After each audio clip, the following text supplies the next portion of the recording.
அஸ்ஸலாமு அலைக்கும் வரஹமத்துல்லாஹி வபரகாத்துஹு. 5 நிமிடம் மதர்சா பாகம் 62. ஃப்ரெண்ட்ஸ், வீடியோக்குள்ளே போகிறதுக்கு முன்னாடி சேனலில் சப்ஸ்கிரைப் பண்ணாதவங்க சப்ஸ்கிரைப் பண்ணுங்கள். அதே மாதிரி வீடியோக்கு லைக் போடுங்க. இஸ்லாமிய வரலாறு. ஹலீமா அம்மையாரின் வீட்டில் பர்கத். அரபகத்தில் கடும் வறட்சி நிலவிய காலம். பனு சாது கோத்திரத்தாரின் பெண்கள் குழந்தைகளை ஏற்று வளர்ப்பதற்காக புனித மக்கா வந்திருந்தனர்.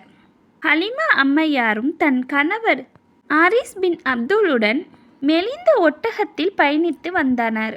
வந்த பெண்கள் அனைவரும் வசதி படைத்த வீட்டாரின் குழந்தைகளை ஏற்றுக்கொண்டனர்.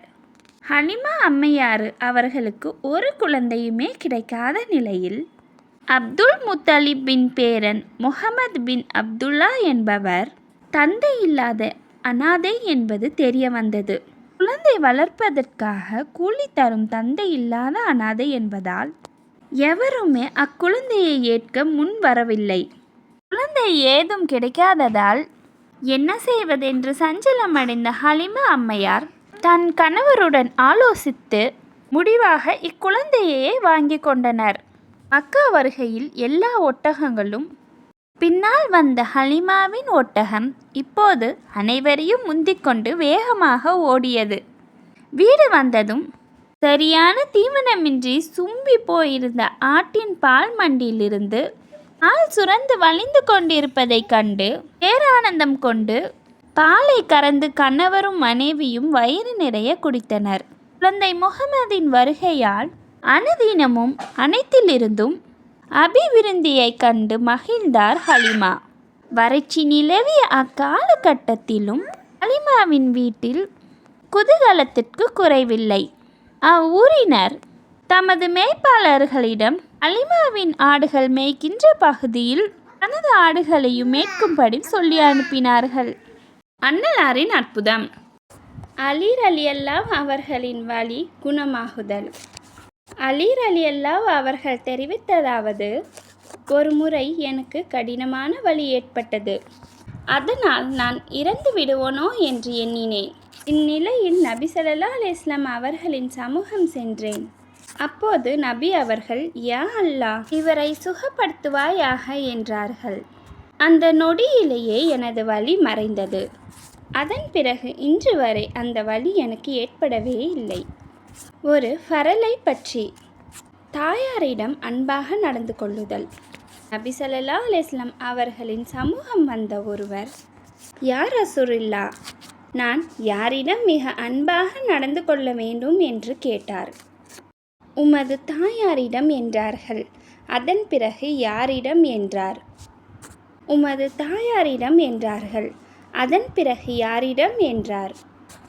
உமது தாயாரிடம் என்று பதிலளித்தார்கள். அதன் பிறகு யாரிடம் என்று அவர் மீண்டும் கேட்க, உமது தந்தையிடம் என்பதாக பதில் கூறினார்கள்.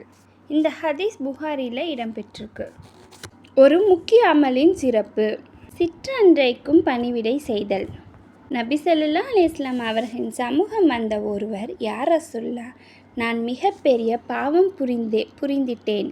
பாவ மீட்சிக்கு ஏதாவது வழி உண்டா என்று கேட்டார். அவரிடம், உமது தாய் இருக்கிறாரா என்று நபி ஸல்லல்லாஹு அலைஹி வஸல்லம் அவர்கள் வினவினார்கள். இல்லை என்றார். அவர், உனது சிறிய அன்னை, அதாவது சித்தி இருக்கிறாரா என்று நபி ஸல்லல்லாஹு அலைஹி வஸல்லம் அவர்கள் கேட்டார்கள். ஆம் என்றார் அவர். அப்படி என்றால் அவருக்கு கட்டுப்பட்டு பணிவிடை செய்யுங்கள் என கூறினார்கள். இந்த ஹதீஸ் திருமிதியில் இடம்பெற்றிருக்கு. ஒரு பாவத்தை பற்றி. உலகத்திற்காக தீன் வழியில் நடப்பது.